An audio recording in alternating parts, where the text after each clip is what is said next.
Hey everyone, welcome back to Corporate Decoder, the place where we dive deep into the world of corporate filings. Today we're looking at Dover Corporation's 8K report, and let me tell you, it's not just about board meetings and voting. We will uncover some hidden meaning. Before we jump in, if you find value in decoding these corporate documents, make sure to subscribe to the channel. Also, join our Discord community, linked in the description below, where we discuss these filings in more detail. Here's the headline: Dover Corporation held its annual shareholder meeting. They voted on directors, auditors, executive pay, and a shareholder proposal. Sounds routine, right? But the devil's in the details, especially when we see how the votes actually went down. First off, this report is called an 8K. This is a report companies file with the SEC to announce major events that shareholders should know about. In this case, it's about their annual meeting where shareholders get to vote on important stuff. So let's get right to it. The first item on the agenda was electing 9 directors to the board. All 9 nominees were elected, which is pretty standard. Looking at the numbers for Deborah DeHaas, for example, we see about 111 million votes for her election, around 1.5 million against, and about 274,000 abstentions, which means people chose not to vote either way. A bit less than 10 million shares didn't vote at all for her, or any of the directors. That could be because some brokers holding shares for clients don't vote them on certain issues known as broker non-votes, but the important thing is they all got in. There weren't any surprises here. Next up, shareholders were asked to ratify, which is to approve, the appointment of PricewaterhouseCoopers. L is the company's independent auditor for this year. This is also pretty common. The vote was overwhelmingly in favour, with about 116 million votes for and only about 6 million against. This means shareholders are happy with the company's choice of auditor, or at least not unhappy enough to vote against them. Having a good auditor is important. They are like a cop that makes sure the company is reporting its finances honestly. Now, let's talk about something that always raises eyebrows: executive compensation, what the top executives get paid.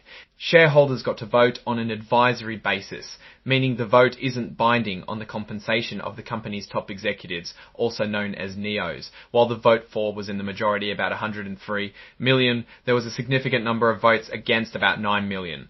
Almost 10 million did not vote. This is often called a say-on-pay vote.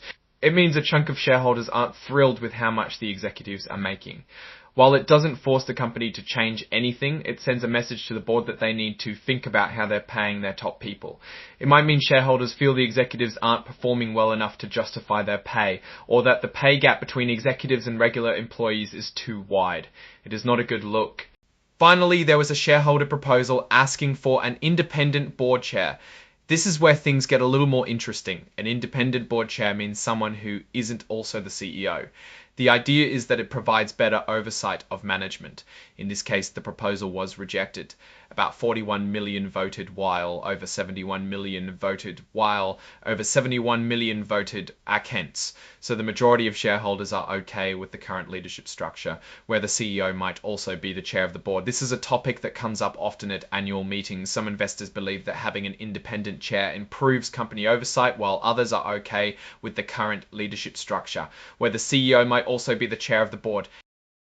This is a topic that comes up often at annual meetings. Some investors believe that having an independent chair improves company oversight, while others are okay with the CEO holding both roles. And that pretty much covers it for this 8K filing. It's all about the votes at the annual meeting. Tactor now. Let's take a step back and look at what this tells us about Dover Corporation. The election of directors and ratification of auditors was smooth, indicating general shareholder confidence in the company's governance. However, the significant number of votes against executive pay and the rejection of the independent board chair proposal highlight potential areas of concern. These votes suggest that some shareholders are not entirely satisfied with the company's leadership structure and executive compensation practices. That some shareholders are not entirely satisfied with the company's leadership structure and executive compensation practices.